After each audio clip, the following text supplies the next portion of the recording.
بسم اللہ الرحمن الرحیم. ہارون رشید عرض کر رہا ہوں السلام علیکم ورحمۃ اللہ وبرکاتہ.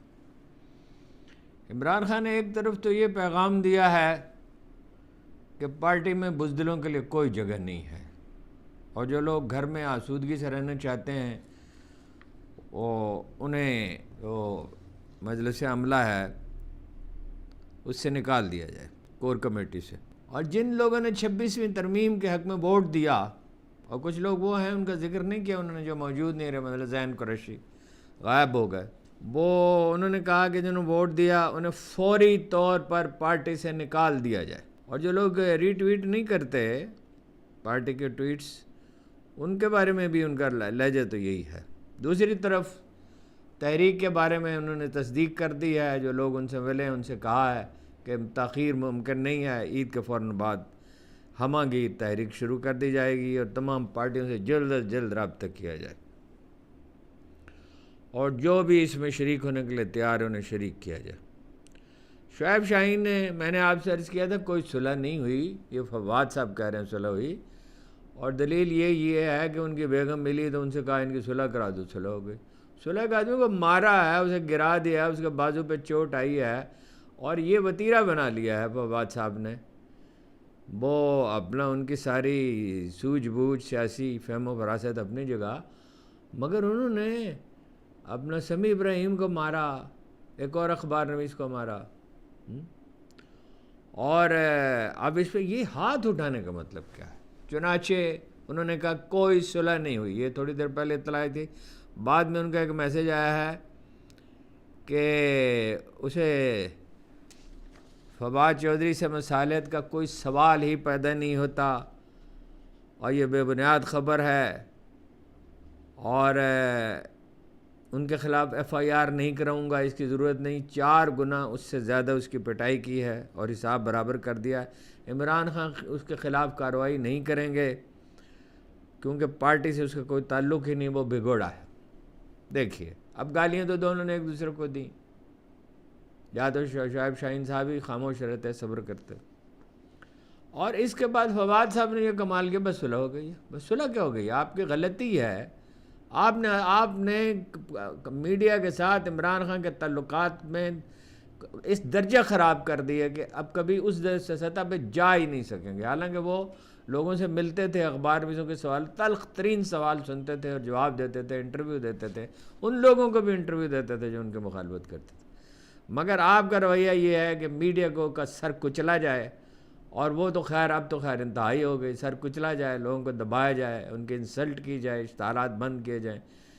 اور یہ ایک وجہ ہے میڈیا میں جو، خیر وہ تو سرکاری دباؤ ہے اور اشتہارات ہیں.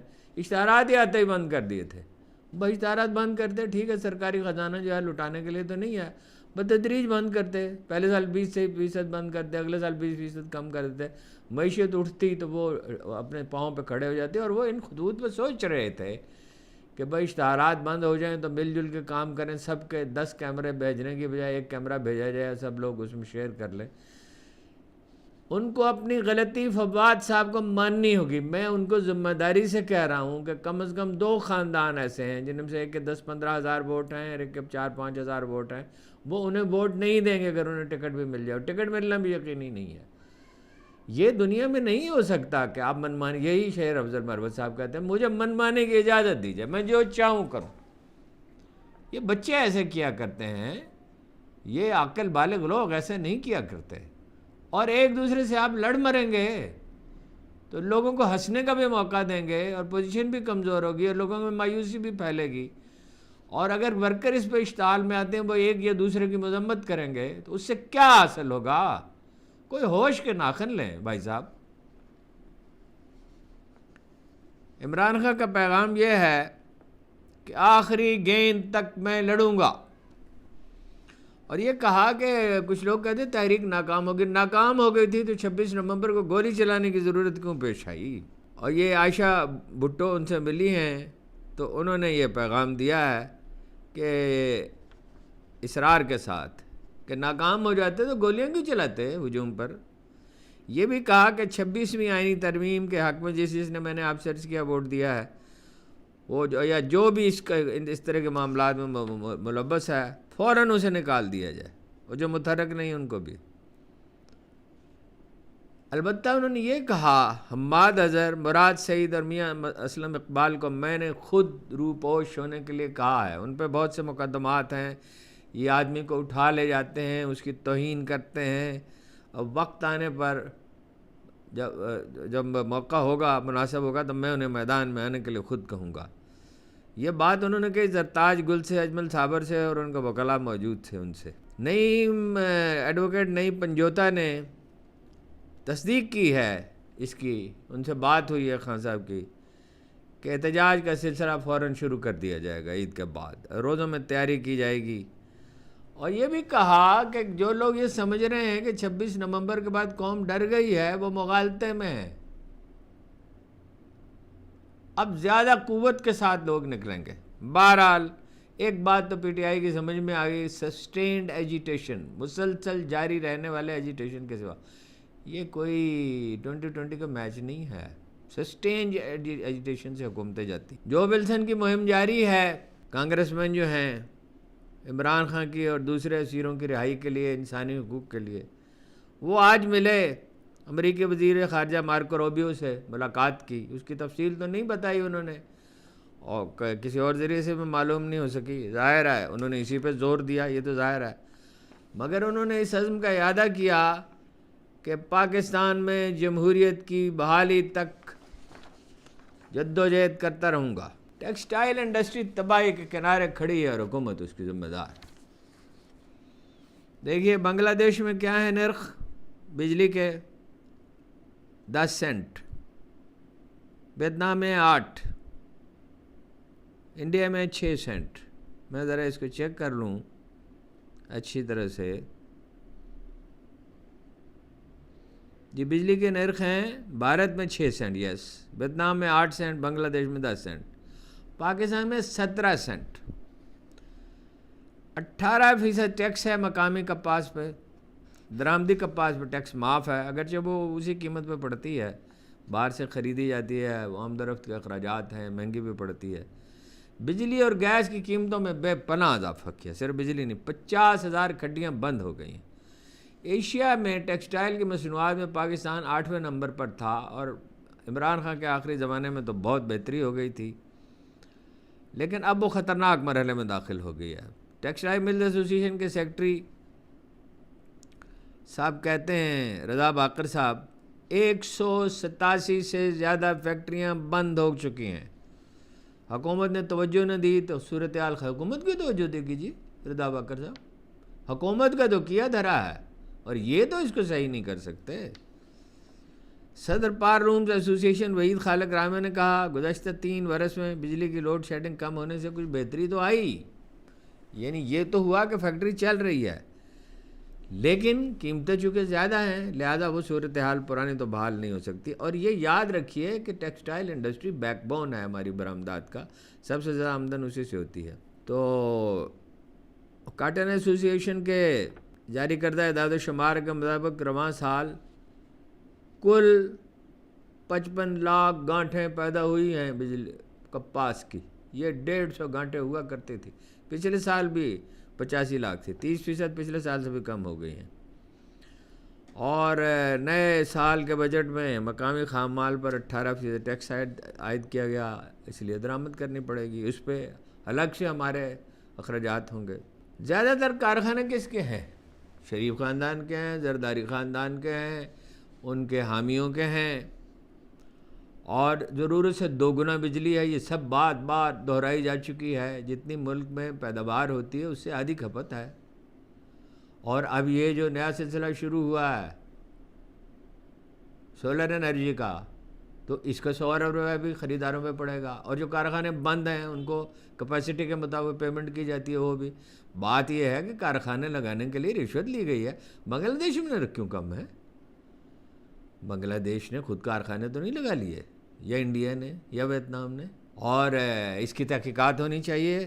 اور تھر سے کیوں کوئلہ نہیں پیدا کیا، بجلی کیوں پیدا نہیں کی جاتی؟ ڈاکٹر سمر مبارک بند نے بارہا کہا، اس کی تردید نہیں کی گئی کہ جیسے ہی ہم نے بجلی پیدا کرنی شروع کی وہاں پہ، تو احسن اقبال صاحب نے فون کیا، کہا بند کریں اس کو سلسلے کو. فیکٹریاں لگانی تھی اور درآمدی کوئلے پہ لگانی تھی، اور صرف ایک محمد مالک کا یہ دعویٰ کہ صرف ایک فیکٹری میں اربوں روپے کا، غالباً 55 ارب روپے کا انہوں نے کہا تھا کوئلے کی خریداری میں گھپلہ کیا گیا. خریداری میں گھپلہ ہوتا ہے تو ان کے ہوتے ہوئے، اور ایک طرح کے حسد بھی ہے انہیں ٹیکسٹائل انڈسٹری سے، ان کے اپنے ٹیکسٹائل کے ملے نہیں ہیں. تو یہ اپنا جو ہے ان کے ہوتے ہوئے کیسے ٹھیک ہو سکتا ہے؟ یہ جائیں گے تو ٹھیک ہو سکتا ہے. عمران خان کے زمانے میں ٹھیک ہو گیا تھا، اتنا ٹھیک ہو گیا تھا کہ مزدور نہیں ملتے تھے. وہ کہتے ٹریننگ سینٹر بنائیں، مزدور نہیں مل رہے. تو کہاں 6 سینٹ پہ بجلی، کہاں 17 سینٹ پہ بجلی، تو کمپٹیشن کیسے ہوگا؟ کیسے دنیا کی مارکیٹ میں مقابلہ کریں گے؟ ان کی جائیدادیں بیچ کے یہ پہلے عدالت میں اسٹیبلش کیا جائے کہ یہ ذمہ دار ہے، پھر ان کی جائیدادیں بیچ کے یہ قیمت وصول کی جائے. برباد کر کے رکھ دیا ملک کو، اور کوئی بالکل شرم و حیا ہی نہیں ہے، کوئی مانتا ہی نہیں، کوئی بات نہیں کرتا، کوئی تجزیہ نہیں کرتا، میڈیا خاموش ہے اس پر.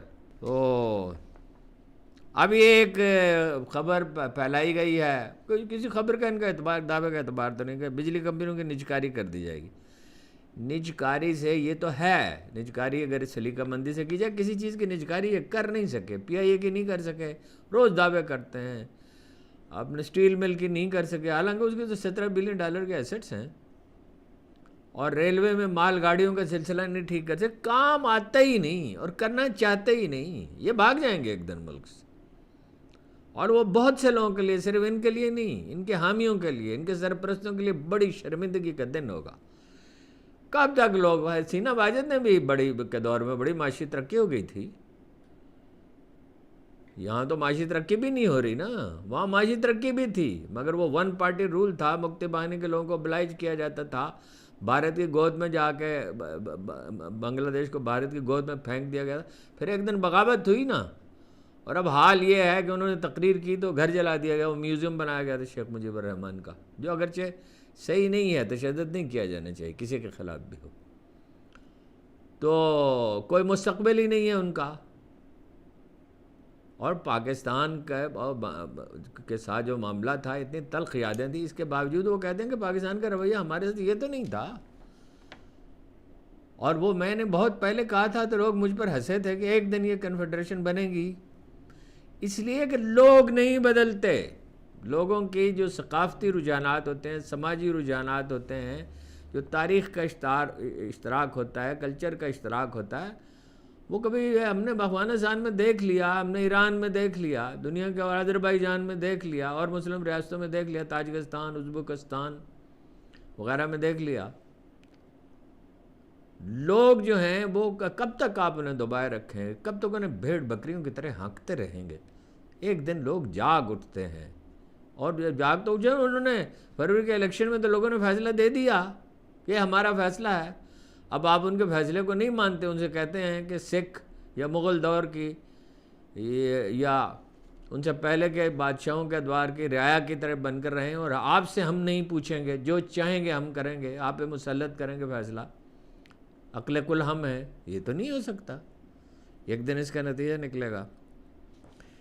ایک خبر رساں ادارے کو انٹرویو دیتے ہوئے